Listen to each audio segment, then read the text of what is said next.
CBS 42 Sports Sunday. Well, the season came to a close this past week for UAB in the quarterfinals of the NIT. The Blazers finished their season 24-13. No matter what he decides or where he goes next, star forward Yaxel Lendeborg will go down as one of the best ever to wear the green and gold. Here's more from our exclusive one-on-one with the New Jersey native on why his purpose is bigger than the game. When I was reading up on you, it said that you basically played a season in high school. Kind of just talk about getting your start with the game. Well, yeah, throughout high school, I was really more focused on baseball and video games. You know, I wasn't really knowing what I'm going to do with my life. I'm just going through the motions, going through it. And senior year, you know, my friends were really persuading me to play. And, you know, I finally gave in, so I tried to play for the team again. The coaches already known me because I was friends with them. I practiced with them a little bit. So I tried to play the first half of the season. I couldn't, you know. We had to get a waiver signed. The athletic director said he wouldn't do it. We were all in disbelief a little bit about it. So I go to some school named Camden County, and I had to take about 7 to 11 courses in one semester to be able to play. It ended up working out, and the second half of the season, I only get to play 11 games. We ended up winning 10 in a row, lost the last game of the season, and then made it to the playoffs as the last seed. Went and played #1 seed. I ended up having a pretty good game there, but we ended up losing that game. And after that, I thought basketball was over for me. You know, just like had fun with my friends, it's over. I got woken up at 8:30. My mom's forcing me to go to New York to go play in a camp for just a Dominican camp. And I don't know what's going on. I'm nervous, scared. I ended up seeing my cousin there, played with him. You know, just started guarding him full court, just playing around like, you know, I'm better than you or you're better than me, whoever. And that ended up changing my life pretty much. Just a little fun experience. Some JUCO coach was talking to my mom. Then next thing you know, I'm on a plane getting forced to go to Arizona. And that's where the journey starts. You know, being able to just say, hey, this wasn't my plan, but there must be a reason why I'm here. Just kind of talk about your experience there. Okay, so when I get to Arizona Western, first guy that really comes up and talks to me is Marquise Hargrove, who's here now. And he really just tried to break me out of my shell, because I was just a shy, quiet kid that didn't want to talk to nobody because I didn't think I belonged here with you guys. Like, you guys are athletes for real. I'm just like a fake athlete, you know. And my first year was pretty rough. I didn't really do too well. I couldn't really step outside of the box. The paint, and coach put a restriction on me, and I mean, he had the right to do so because I wasn't pretty good. I ended up trying to go for my first dunk that year, and I traveled. You know, I'm never gonna forget that moment. But as that season went on, next year the coach says that he wants me to be more like ball dominant. I've never been ball dominant before, so now I'm trying to step into that role and try to be, you know, a better player than I can be. So that year I ended up winning a Player of the Year, Defensive Player of the Year, and I think Freshman of the Year too.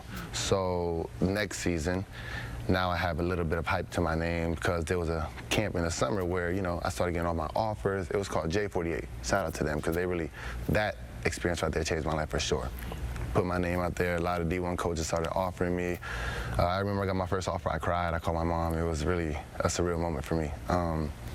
But yeah, after that season, we go back to JUCO, have a pretty good year that year. I ended up making a second-team All-American, played with Marquise all those years, and, you know, I was committed to, actually, fun fact, first commitment I made was to Houston. I didn't put it out there because I didn't want it publicized at the moment because I wanted to try to get more offers with my friends.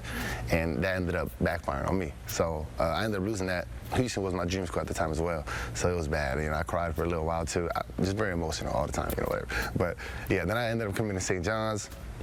Mike Anderson gets fired. I don't know what I'm going to do with my life now. I'm just like, where am I going to go? Who's going to take me? Then Coach Cross came in out of nowhere and just really just took over and literally left me with no doubt in my mind that this is where I need to finish my college career.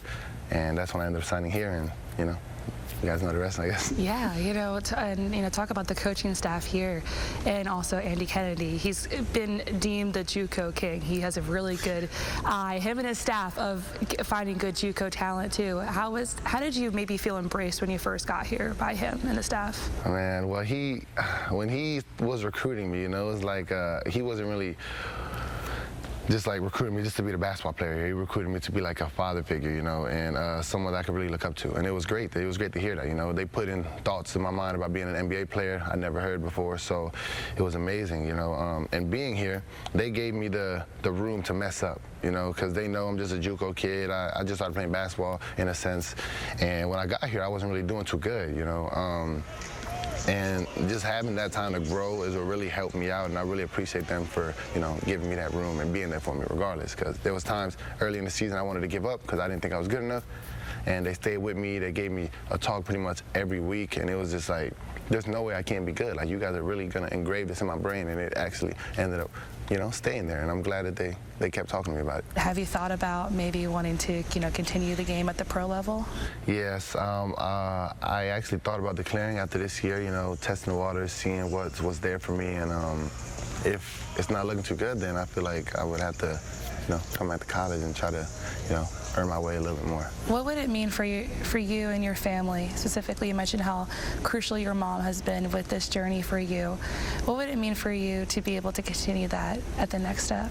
It'll be amazing. My mom has been watching the NBA draft very closely these last 3 years, just calling me every time, asking if I'm watching it. I'm like, yeah, I'm watching it too, I'm watching it. And her goal is to watch me walk across the stage, Me, I just want to just make it there, just be there. But she wants to be there when I walk across the stage. And if I do get to make that dream come true, then that's going to be, I feel like, the best gift I can give her in the moment. What would you tell maybe your 10-year-old self? What's one piece of advice if you had to tell little Yax? What would you say? Oh, man. I would probably say, dream big. Dream big. There's a lot out there for you, and don't beat yourself up too much. I struggle with that, and just believe everything your mom says, because everything she said came to be true.